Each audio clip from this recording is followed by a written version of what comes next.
Next question from the mic on the right. I am Fazal Sarang. By profession, I am an architect. My question is to Mr. Dr. Zakir Naik. Is the non-vegetarian food is the only reason for the heart disease?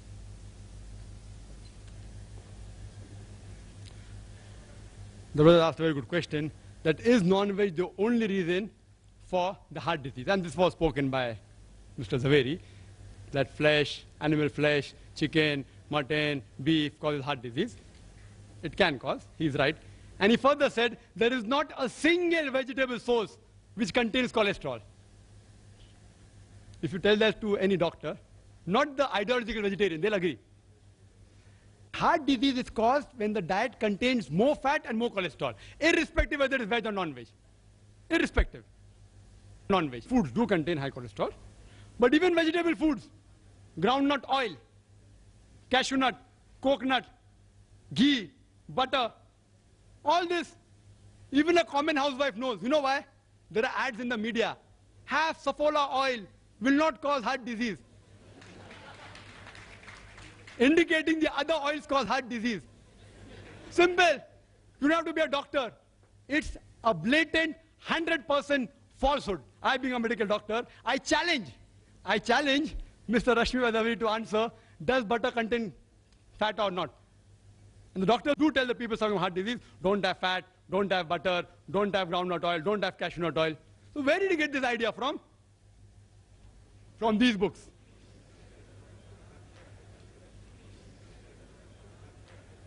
This book he gave to me. Correct? This book you gave to my brother. Who gave? Mr. Saleja.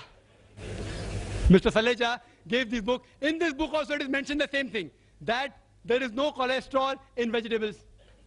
I'm sorry if I thought, because the first time I'm meeting Mr. Zaveri here, if he didn't give these books, I apologize. But one thing, that all these books are published by Jain organizations and distributed in Bombay, cheap. Yes, I'm not blaming. Please, I don't want to hurt let anyone's us not have a dialogue across this thing. I'm not going to hurt anyone's feeling. I'm sorry, I didn't want to say that, but I was compelled.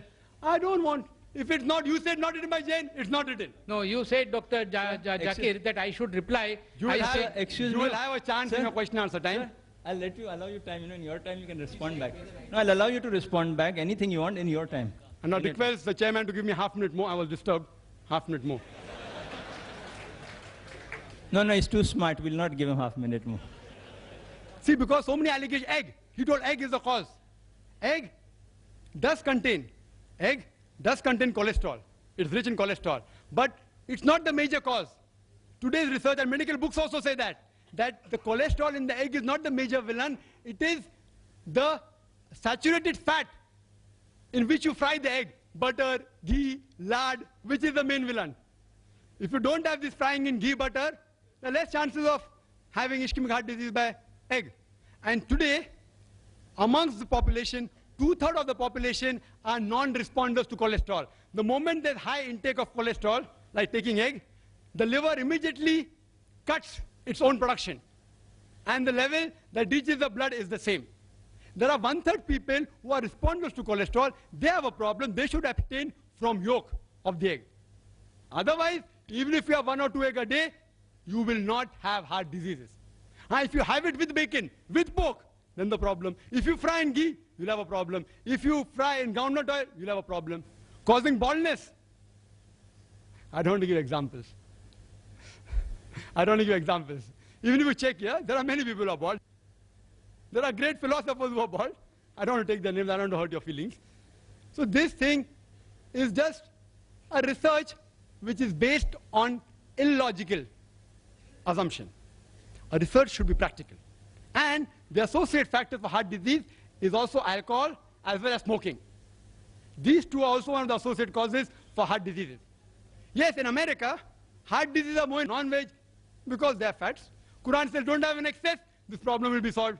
Secondly, the vegetarians of America, they are fluent. It's a vogue to be a vegetarian because to buy veg food is expensive. If you turn Mercedes car, you have status. If you have veg food, it is status there. about 3 to 7% are vegetarian in America. Less than 1% are pure vegetarian. Less than 1%. Because they are affluent and they are rich, they take more care of hygiene. And many vegetarian ideologically, also, like even Mr. Rashmi Zaveri may agree, that alcohol is prohibited, smoking is prohibited. Because of associated factors, the case of heart disease in vegetarian is less. But anyone who has food which is rich in cholesterol or fat, irrespective whether it is veg or non-veg, he will have heart disease. To prevent it, follow the guidance in the Quran, in Surah Taha, chapter number 20, verse number 81, that do not commit excesses. That reminds me of a story. In school we had learned that there was a religious priest who ate excessive food, and he had 64 laddus, and when he came back, his wife said, that why don't you have Suran Chutki, some digestive? So he says, Are bauli akal nahi banke chhe bachcho ki mata, agar churan chutki ke liye jagah hoti, to main 2 laddu aur na bhog leta. Brother. The question is directed to Mr. Rashmi Zaveri. This is a book I've come across, which is named Meat Eating 100 Facts. Please, sir. This is not concerning to you. You may put your question saying one book writes like that rather than saying this person's book or that. You say this book states so and so, that would be acceptable. Okay, here is a book from Jain publication. You being a Jain, I'm asking you a question, which is, the name is Meat Eating 100 Facts, written by Dr. Nemi Chand. And it gives a cartoonic representation of meat-eating people, which I feel it's very insulting and, I mean, it's degrading, I mean, defaming. So I just want to ask you, in this Jains being tolerant, is it fair enough for Jains to publish such books which can hurt people's feeling? I mean, is this, it's mockery, I mean. Please answer. Yes, the speaker would not like to answer to that. I give him the full right not to answer to the question which a speaker feels is but not I'm just suitable. asking about, we will allow the second question. Will the speaker? The question of okay, being the next tolerant. question, please, for the. He passes that answer. He would not like to respond. I'm not satisfied. See, the speakers have a right. See, I would request the questioners not to get worried or agitated in any sort. The speakers have a full right not to respond, or if you feel your question is not right or not suitable for them, they have a right not to respond back. Kindly note. So put your question and frame it in such a way that it is not vulgar, neither derogatory, and yes? Yes. So it should not be derogatory to the speaker or to a particular faith. Put it in a factual manner. This is what stated. What is your opinion? Don't give your comment in a derogatory manner. Ask, what do you say about this? Yes, don't give your opinion. Let the speaker give their opinion on the subject. Yes, sister, the next question for Dr. Zakir. Assalamu alaikum, brother. My name is Azra. I would like to ask, in a book promoting vegetarianism by Gopinath Agarwal, on page 15th and 16th, he says that the milk a cow gives in its lifetime can satisfy 90,000 persons at one time. But the same cow is killed for flesh can satisfy 1,000 persons at one time. The same applies for goat also. He says killing the goose that lays a golden egg daily is never a wise proposition.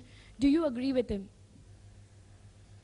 The sister asked a question again from the same book, and I would like to make a clarification. Mr. Salechari, he gave these books and said you can have more books, the letter is there if you want. And these books are available various marketplaces. People are bound to buy, etc. That's right. Therefore, I'm requesting the people. That's right. That's right. The brother asked, why am I repeating? Because all the arguments are mentioned here. These arguments, if it's not mentioned here, I wouldn't have repeated it. I'll be able to. Please, I think your tempers must be calm. What Mr. Zaveri said very correctly, book is written by somebody else. It is he who should try to defend the book. Mr. Zaveri doesn't want to defend the book. So let us forget the book and ask all questions which are pertaining to the talk. Correct, and I agree with it. I agree with it. Mr. Zaveri read from books. He didn't do a research. He read books which speaking against non-vegetarian. He read books and he presented the fact. Either I accept it or I say the fact is wrong. I can't say because I didn't write the book, no one can ask me questions. That's illogical. If you ask me any questions pertaining to non-veg food, I either say the book is false, or I say that it's illogical or it's logical. Why do you have to get irritated? It's a book promoting vegetarianism. If someone gets me a book against Islam, I will say that book is false. Excuse me, I don't allow a debate between the audience and the speaker. The audience just put the question, the speaker can only answer the question. Don't get involved. I will not allow Dr. Zakir, neither Mr. Zaveri to get involved in any debate with the audience. This is not a debate time for the audience. Kindly note. You can continue with the answer. I'm going to start with the answer. You can start the timing also. If I'm going to be interrupted every time, I want to give a complete answer. I would request the chairperson not to be biased towards one person only. If they're interrupting my answer, I have to be given time. And sister raised an argument, which is there not only in this book, even in other books on internet. You go to the internet, the same argument is given. First thing is, that is milk veg or non-veg is a big question. There are vegetarians who say that milk is non-veg. This book. I'm not blaming the speaker. This book, again, says milk is non-veg. If we have milk, so many diseases. Other vegetarian foundations say no, we are lacto-vegetarian, we have milk.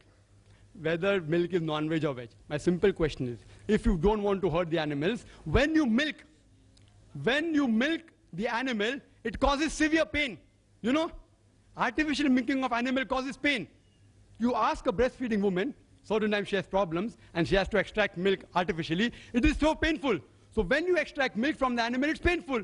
When you don't agree that animals are meant for food, how can you milk the animals, the cattle and the cow? It is so painful. It is nothing but robbing the animal. If you say the animal is not meant for food, and if you have the milk of that animal, you're robbing the milk which is meant for the offsprings, for the calves.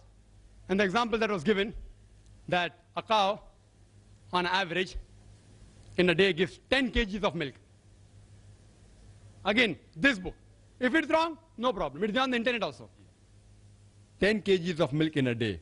In a month, 300 kgs. In a year, about 3,000 kg. Do you calculate milk in kgs? In liters. Why in kgs? I don't know. Ask the author. And then further it says that 3,000 kgs of milk, it will feed 6,000 people. So in full lifetime, it will feed 90,000 people at one time. And the cow, if you kill, only 1,000 people. Which is better, 90,000 or 1,000? Why are you killing the goose that's laying the golden egg daily? It's not a wise proposition, and I agree with that. But the point to be noted is that no milkman will ever give a milking cow to the slaughterhouse. No slaughterhouse will ever purchase a milking cow because a milking cow is multiple times more expensive than a cow which has passed its age of milking. In Bombay, it costs 20 to 25,000 rupees milking cow. An old cow which has crossed the milking age costs only 3 to 5,000 rupees. So, what we do, we non-vegetarians, the cattle, we look after it till the time it gives milk. After it starts giving milk, we slaughter it.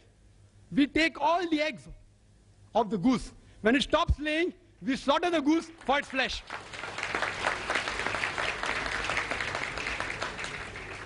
Saap bhi mare aur lathi bhi na tute. Two birds with one stone. We are more intelligent.